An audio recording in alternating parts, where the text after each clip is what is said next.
ఇటు వచ్చానని చెప్పుకోవచ్చు. ఇండోర్ స్టేడియం సైడు కొద్దిగా చీకటిగా ఉంది. ఇక్కడ కూడా మున్సిపల్ ఎలక్షన్ గురించి మాట్లాడుతున్నారు. నేను కంటెస్ట్ చేయబోతున్నానని చాలామందికి తెలుసు. వాళ్ళ ఓటు గురించి మాట్లాడుతున్నారు. వాళ్ళ ఫ్యామిలీలో ఈ ఓటు 33వ వార్డు అని. చూడండి ఎంత పీస్ఫుల్గా ఉందో ఇక్కడ గ్రౌండ్ అని చెప్పుకోవచ్చు. దూరంగా కుక్కల సౌండ్ వినపడుతుంది. అక్కడ కుక్కలన్నీ కలిసి మళ్ళీ ఏం కొట్లాడుతున్నాయా అనేది నాకు క్లియర్గా తెలియదు. ఈడి వరకు అయితే సౌండ్ వస్తుంది. అటు సైడ్ వచ్చేసి ప్రపంచం బాగుండాలని యాగం చేస్తున్నారని చెప్పుకోవచ్చు. ఇక్కడ చాలా వరకు పెద్దవాళ్ళు వచ్చేసి వాకింగ్ చేస్తున్నారని చెప్పుకోవచ్చు. మగవాళ్ళు ఆడవాళ్ళు. చూడండి ఎంట్రన్స్ అనేది ఈ గేట్ మాత్రమే ఓపెన్ ఉంటుంది. ఇంత మొత్తంలో ఇంత మాత్రమే వెళ్ళడానికి రావడానికి పెట్టారని చెప్పుకోవచ్చు. చూడండి ఎర్లీగా చూస్తే చాలామంది రాలేదు. కొద్దిగా వాకింగ్ చేసే వాళ్ళు వచ్చారు. లైట్ అనేవి ఆఫ్లో ఉన్నాయి. ఇక్కడ సంక్రాంతి పండగ అనేది అయిపోయింది. హాలిడేస్ అనేటివి అయిపోయాయి. పిల్లలు అనేటోళ్ళు చాలామంది వెళ్తున్నారు హాస్టల్కి అని చెప్పుకోవచ్చు. ఆడ వెళ్ళి మంచిగా చదువుకొని మంచి జాబ్స్ చేయాలని వాళ్ళ తల్లిదండ్రుల ఆశ అని చెప్పుకోవచ్చు. ప్రతి ఒక్కరి కొడుకు మంచిగా ఉండాలి, అందరికన్నా బాగుండాలి అని కోరుకుంటారు తల్లిదండ్రులు. ఈ పిల్లలని చాలా కష్టం పైన వీళ్ళు కూడా పిల్లలు చాలా కష్టంగా వెళ్తారు. కొందరైతే ఫీజు కట్టడానికి కూడా ఇబ్బంది పడే వాళ్ళు ఉన్నారు. చాలామంది పైసలు కూడా ఉన్నోళ్ళు ఉన్నారు. మొత్తానికి ఎన్నో ఇబ్బందులు. వీళ్ళ హెల్త్ అనేది ఒక్కొక్కసారి సమంగా ఉండదు. హైదరాబాద్ సైడు నేను కూడా ఉన్నాను హైదరాబాద్లో. నాకు హెల్త్ అనేది సమంగా లేకున్నప్పుడు చాలా బాధపడేవాడిని. మా డాడీ వచ్చి హాస్టల్కి వచ్చి తీసుకొని ఇంటికి వెళ్ళేవాడు. అలా ఉండేది. పాత రోజులు గుర్తుకొచ్చాయని చెప్పుకోవచ్చు. ఇప్పుడైతే ఇక్కడ కంకర్ రాళ్ళు ఉన్నాయి. ఈ కంకర్ రాళ్ళు లేకుండా చేస్తే బాగుంటుంది. చాలా వరకు ఇబ్బందికరంగా ఉంది మనుషులు వెళ్ళడానికి, బైక్ వెళ్ళడానికి. చూడండి లైటింగ్ అనేది ఎలా వేశారో. ఇక్కడ చాలా చక్కగా వెళ్ళొచ్చు, కానీ అటు సైడే లైట్ అనేది లేదు. కొద్దిగా డార్క్గా ఉంటుంది.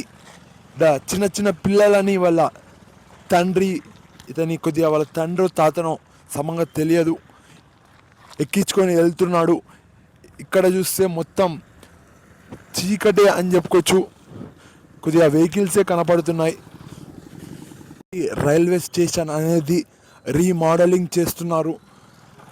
ఇక్కడైతే ఆటోలు అనేటివి ఆగుతున్నాయి. చూడండి ఎలా ఆగాయో. ఇక్కడ ఆటో అన్నలు చాలా వరకు రాత్రిపూట కూడా ఉంటారు. చూడండి గద్వాల్ సంబంధించిన స్టేషన్ ఎలా రీకన్స్ట్రక్షన్ అవుతుందో. నేను పదే చాలాసార్లు కూడా వచ్చాను రైల్వే స్టేషన్కి. చూడండి చాలా వరకు వెహికల్స్ అనేటివి ఎన్ని వెహికల్స్ ఆగాయి చూడండి, మామూలుగా ఆగలేదు.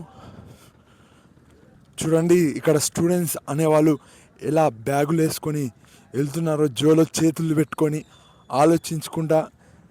ట్రైన్ జర్నీ అనేది కొద్దిగా బాగుంటుంది సీటు దొరికితే. సీట్ దొరకకపోతే ఇబ్బంది. చూడండి ఇక్కడ ఎలా మొత్తం ఒక రోడ్డు లాగా చేస్తున్నారు. చాలా త్వరగా పూర్తి అవుతుందని చెప్పుకోవచ్చు. జనాలు కూడా చాలామంది ఉన్నారు, వెళ్ళడానికి వెళ్తున్నారని చెప్పుకోవచ్చు. వాళ్ళ వేరే ప్రాంతానికి చదవడానికి మొత్తం పిల్లలే కనపడుతున్నారు బ్యాగులు వేసుకొని. చూడండి అవతల కొత్తగా ఉందని చెప్పుకోవచ్చు. వెరైటీగా ఏదో మెటీరియల్ క్యారీ చేసుకొని వెళ్ళేలాగా కనపడుతుంది. గూడ్స్ బండి అని చెప్పుకోవచ్చు. లాస్ట్లో ఉంటుంది అక్కడ ట్రైన్ సంబంధించిన ఇంజన్ అని చెప్పుకోవచ్చు. ముఖ్యంగా ఇక్కడ జాగ్రత్తగా ఉండాలి పిల్లలు. కొంతమంది ఎక్కడానికి, కొంతమంది దిగడానికి వెళ్ళి ఇక్కడ కింద పడతారు అని చెప్పుకోవచ్చు. చూడండి ఎలా వేసారో. ఇక్కడ మొత్తం లైటింగే. 1, 2, 3 మొత్తం 3 ఉన్నాయి వెళ్ళడానికి ట్రాక్లు అని చెప్పుకోవచ్చు. కొద్దిగా రిపేర్ అనేది త్వరగా పూర్తి చేస్తే బాగుంటుంది. చూడండి పిల్లలు ఎలా బ్యాగులు వేసుకొని వెళ్తున్నారు. ఇక్కడ వచ్చేసి రీకన్స్ట్రక్షన్ జరుగుతుంది. ఏదో మొత్తానికైతే జరుగుతుంది ఇక్కడ వర్క్ అనేది. ఇది త్వరగా పూర్తి చేస్తే వ్యక్తులు అనేటోళ్ళు కొద్దిగా యూతాలకి నిలబడడానికి వస్తుంది.